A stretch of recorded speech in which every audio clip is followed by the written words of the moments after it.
pestisida ini berfungsi untuk mencegah terjadinya suatu hama atau penyakit, sedangkan kuratif yaitu pestisida yang diaplikasikan setelah terjadinya infeksi tetapi sebelum gejala serangan muncul. Nah, pengendalian organisme pengganggu tumbuhan atau OPT atau hama dan penyakit berdasarkan konsepsi pengendalian hama terpadu dilakukan secara preventif, yaitu sebelum ada serangan dan juga secara kuratif setelah adanya serangan. Menurut Jojo Sumarto tahun 2008, kasus keracunan pestisida di kalangan pengguna atau petani pada umumnya terjadi karena hal-hal sebagai berikut, diantaranya ada 3 hal. Yang pertama, kurangnya pengetahuan tentang kesehatan. Dan yang kedua, kurangnya informasi tentang pestisida yang akurat dan jujur, tentang risiko penggunaan pestisida dan teknik aplikasi pestisida yang benar dan juga bijaksana. Dan yang ketiga, sering tidak mematuhi syarat keselamatan dalam penggunaan pestisida, di mana banyak petani atau pengguna yang tidak mempedulikan atau menganggap remeh tentang risiko yang mungkin timbul dari pestisida. Misalnya keracunan pestisida, terutama keracunan kronis, dan itu tidak terasa, akibatnya sering sulit untuk diramalkan oleh petani. Hal-hal yang perlu dilakukan untuk menekan resiko dan menghindari dampak negatif penggunaan pestisida bagi pengguna atau petani antara lain. Yang pertama, peraturan pemerintah. Banyak peraturan yang mengatur tentang pestisida, termasuk cara penggunaannya serta tindakan keselamatan yang diambil dan bagaimana agar peraturan tersebut lebih disebarluaskan dan dilaksanakan untuk ditaati. Yang kedua, pendidikan dan pelatihan. Pengguna pestisida perlu dibekali dengan informasi yang memadai dan jujur tentang seluk-beluk pestisida dan cara penggunaannya yang legal, benar, dan bijaksana. Yang ketiga, peringatan bahaya. Setiap kemasan pestisida selalu memuat petunjuk penggunaannya, peringatan bahaya, dan petunjuk serta syarat-syarat keselamatan yang harus dipenuhi oleh pengguna. Pengguna disarankan untuk selalu membaca label atau petunjuk penggunaan sebelum menggunakan pestisida. Yang keempat, penyimpanan pestisida. Pestisida sebaiknya disimpan pada tempat khusus dan aman bagi siapa saja, terutama dari jangkauan anak-anak. Tempat untuk menyimpan pestisida harus terkunci dan tidak mudah dijangkau oleh anak-anak, bahkan oleh hewan peliharaan. Pestisida harus disimpan di wadah aslinya. Bila diganti wadah, harus diberi tanda berupa nama yang besar dan jelas pada wadah tersebut dan peringatan tanda bahaya. Yang kelima, tempat kerja. Tempat kerja untuk mencampur pestisida harus bersih, terang, dan mempunyai ventilasi yang baik. Pencampuran pestisida pun harus dilakukan di luar ruangan. Yang keenam, kondisi kesehatan pengguna. Saat mengaplikasikan pestisida, pengguna atau petani diharapkan dalam kondisi yang sehat, kuat, dan perut cukup terisi. Anak-anak di bawah umur diharapkan untuk tidak diizinkan bekerja dengan menggunakan pestisida karena anak-anak memiliki daya tahan tubuh yang masih lemah dan sering tidak peduli terhadap resiko pestisida. Yang ketujuh, penggunaan pakaian atau peralatan pelindung.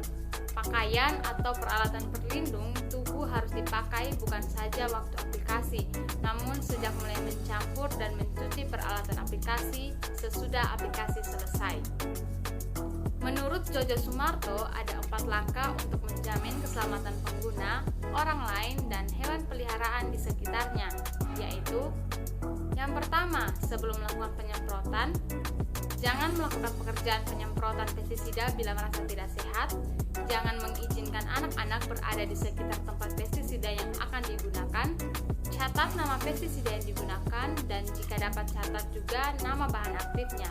Catatan ini penting untuk informasi bagi dokter bila terjadi sesuatu. Pakaian dan peralatan pelindung sudah harus dipakai sejak persiapan menyemprot, misalnya ketika menyampur pestisida. Jangan masukkan makanan dan hal lainnya ke dalam kantong pakaian kerja.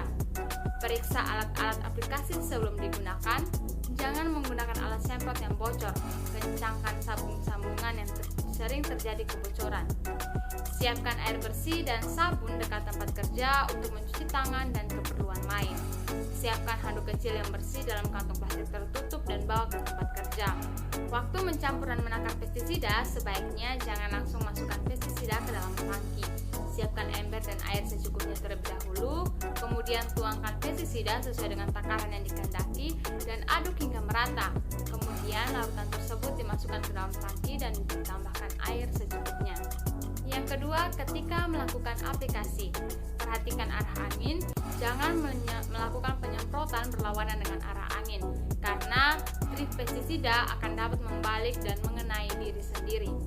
Jangan membawa makanan, minuman, atau rokok dalam kantung pakaian kerja.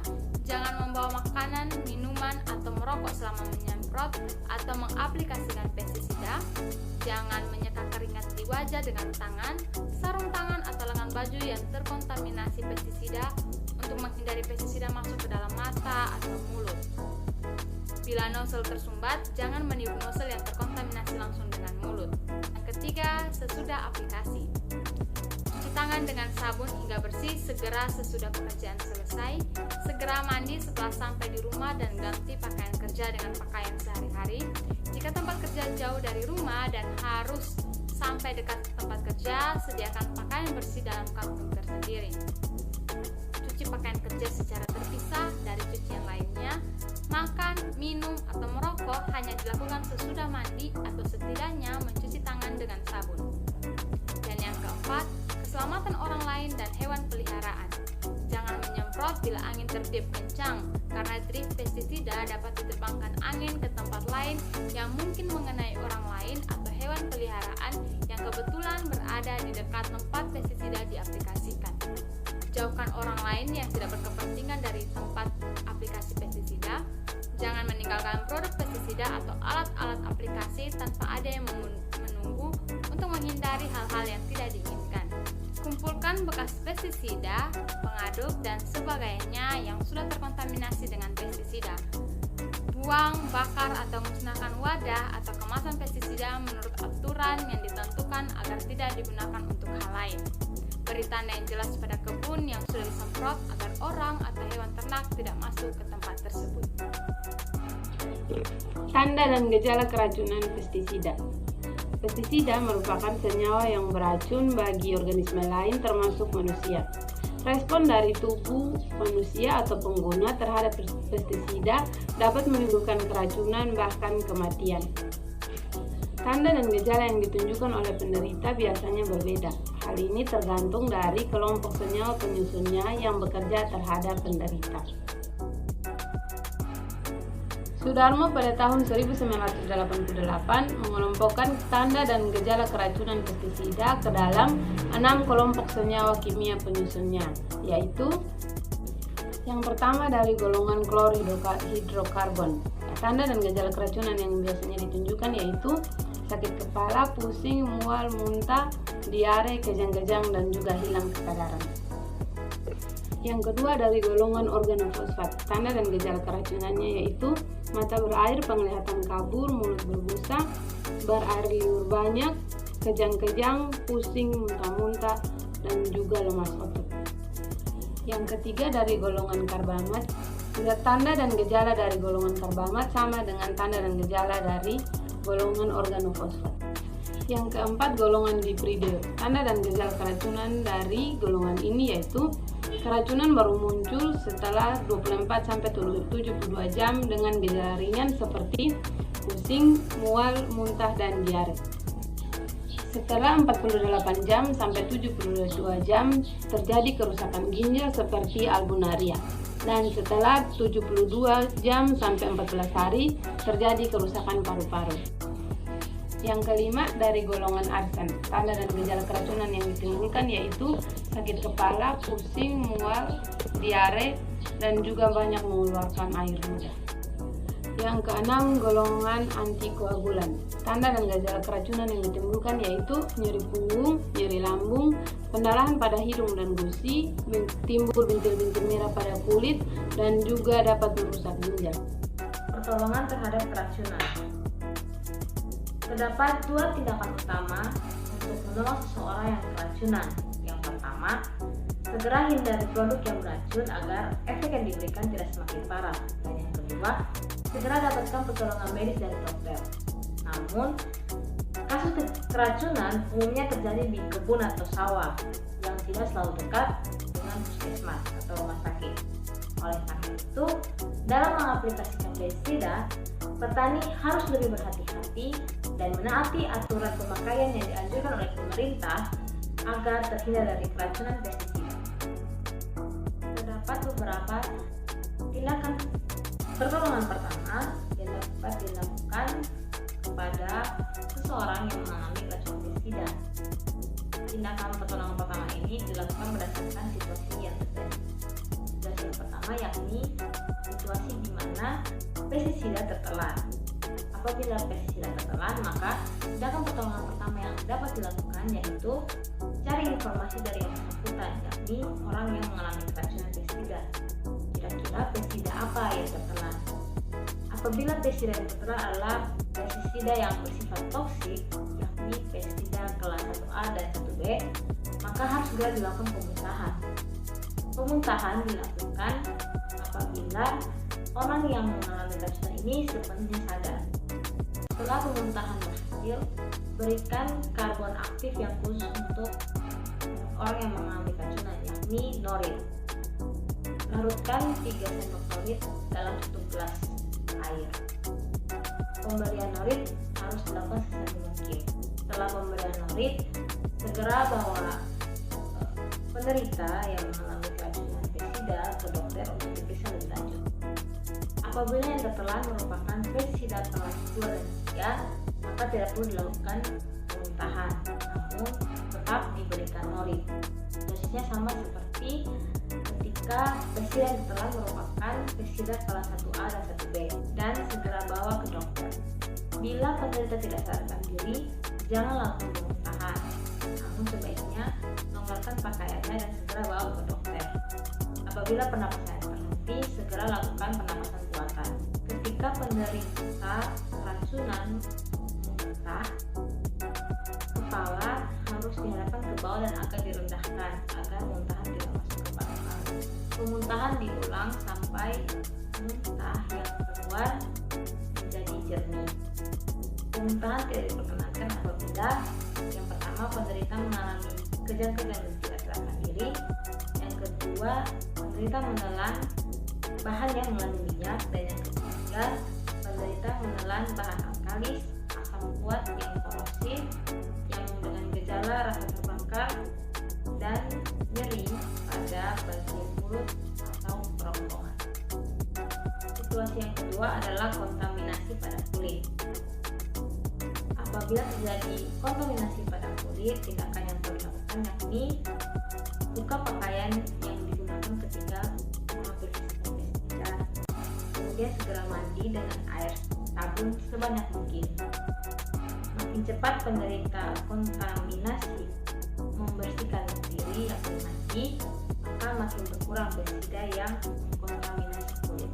Keringkan tubuh dengan handuk yang kering dan bersih. Apabila bagian tubuh yang terkontaminasi sangat luas dan bahan yang mengkontaminasi adalah bahan yang berbahaya, maka segera mendapatkan pertolongan dari dokter. Pakaian kerja atau pakaian yang digunakan ketika terjadi kontaminasi pada kulit oleh bahan yang keras harus segera dibakar karena sangat sulit untuk dibersihkan hingga bersih. Untuk bagian tubuh yang terkontaminasi, segera cuci dengan bersih dengan air sabun, dan apabila terdapat bagian tubuh yang luka, segera tutup luka tersebut dengan kapas steril atau kasa steril.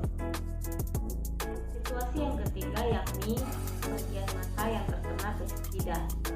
Apabila bagian mata terkena pestisida, maka tindakan yang dilakukan yakni buka mata dan segera cuci mata dengan air mengalir selama 15 menit. Jangan gunakan obat tes mata. Kenapa harus 15 menit? Meskipun terasa lama untuk mencuci mata di waktu 15 menit, namun waktu ini cukup efektif untuk membersihkan sisa pestisida yang mengenai bagian atau area mata kita. dibersihkan dengan air mengalir selama 15 menit. Tutup mata dengan kain yang bersih. Apabila setelah dibersihkan masih terasa sakit, segera berobat ke dokter. Situasi yang keempat yakni pestisida yang terhirup. Apabila ketika melakukan pencampuran pestisida secara tidak sengaja pestisida tersebut terhirup, maka tindakan yang perlu dilakukan adalah segera menjauh dari lokasi di mana dilakukan pencampuran pestisida dan berpindah ke tempat yang terbuka dan berudara bersih dan segar. Longgarkan pakaian yang sedang dikenakan untuk memudahkan pernapasan. Apabila pestisida yang terhirup cukup banyak, maka segera pergi ke dokter atau puskesmas untuk diperiksa lebih lanjut.